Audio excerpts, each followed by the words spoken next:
Hey, I can't merely rock, but I give praise on every block. Hey.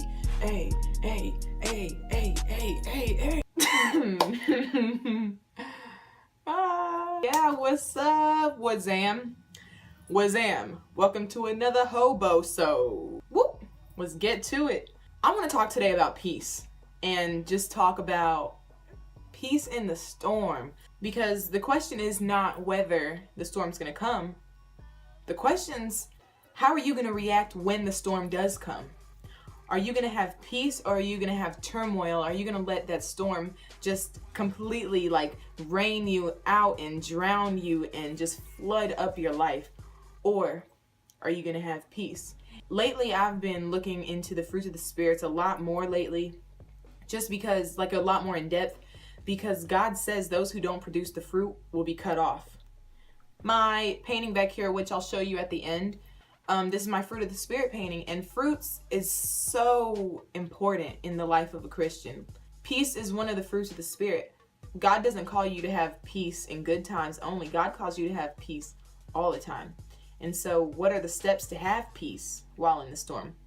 Well, the first step, number one, trust God.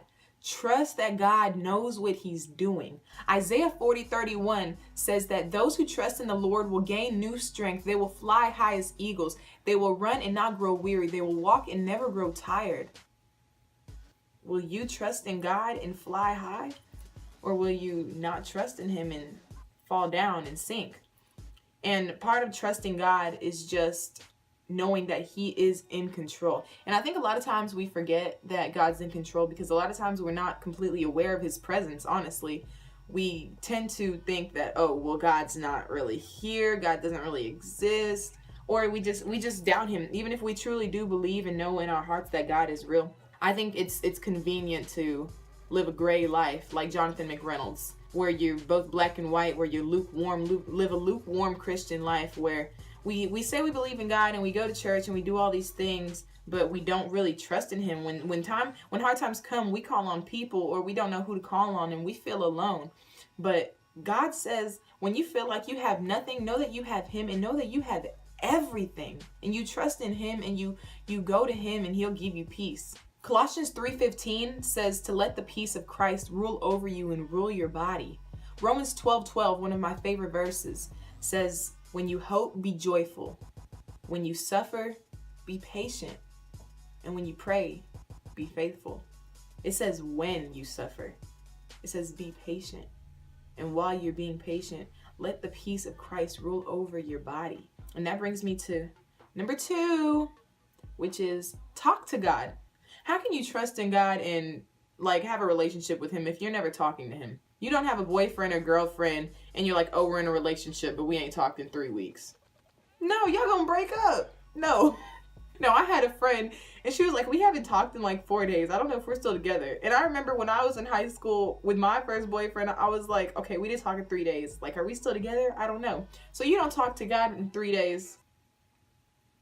What do you think he's thinking? What are you thinking? Oh, it's just God. He's always with me. But are you thinking of him, and are you talking to him? And one way that you can talk to God is just talk to him. Be like, yo, God, what's up? Here's what's going on in my life, even though he already knows. Is just being able to have a relationship with him, And one thing that my friend Alexis, my teammate, she told me, she was like, go on dates with God. And I had never thought of that. She was like, I've gone on dates with God. Go to the dang movies by yourself. Be like, oh, we're going to the movies, God. Go see The Shack, I recommend. Stuttering. Go see The Shack, like I recommended in the last HOBOsode. Another thing with talking to God is letting the peace rule over you from talking to him. Philippians 4:6-7 say, don't worry about anything, but through prayer and thanksgiving, give praises to God, and let the peace of him rule over you, which surpasses. But the peace of Christ rule over you, which surpasses every thought we could ever have.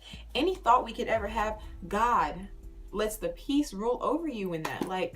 That's crazy of me to think.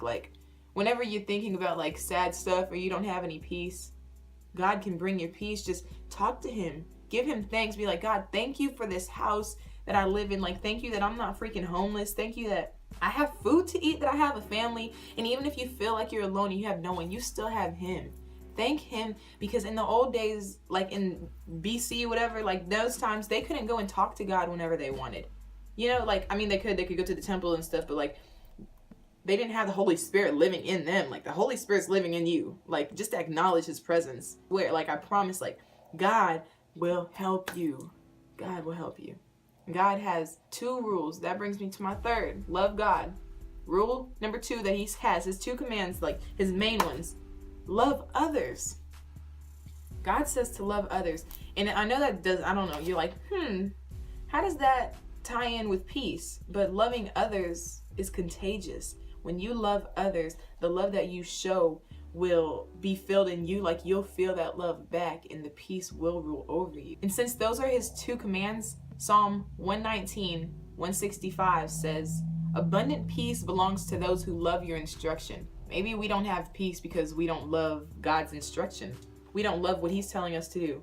We're like, God, tell me what you want me to do. And he tells us and we don't want to do it. He clearly says, love God, love others. If you're not loving others, maybe that's part of the reason peace isn't within you. But those are the 3 points. And I think I'm speaking to myself too, because recently a lot of things have been going on, like with my family and whatnot. Not that things don't always go on, but I know with my mom was like, God has really opened our eyes to show us who is God, and to show us that we don't need to worry about petty things, because real storms come. And when real storms come, who are you going to fall on? Who are you going to fall back on? Who are you going to trust? And where's your peace going to come from? God bless y'all. Check out for the next HOBOsode. Oh, shoot. I forgot to show y'all my painting, and I'm kind of struggling right here. But let me grab it and show it to y'all. This is my Fruits of the Spirits painting. She's a lovely lady. She has a nice little afro. But so right here, these are the roots of Christ, and this is the living water.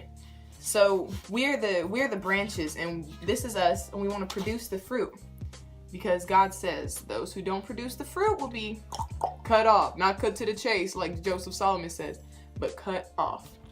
So yep, you can follow me at Hobos Art. Look for more God-inspired, fruit-inspired paintings, and I'll check you out next time.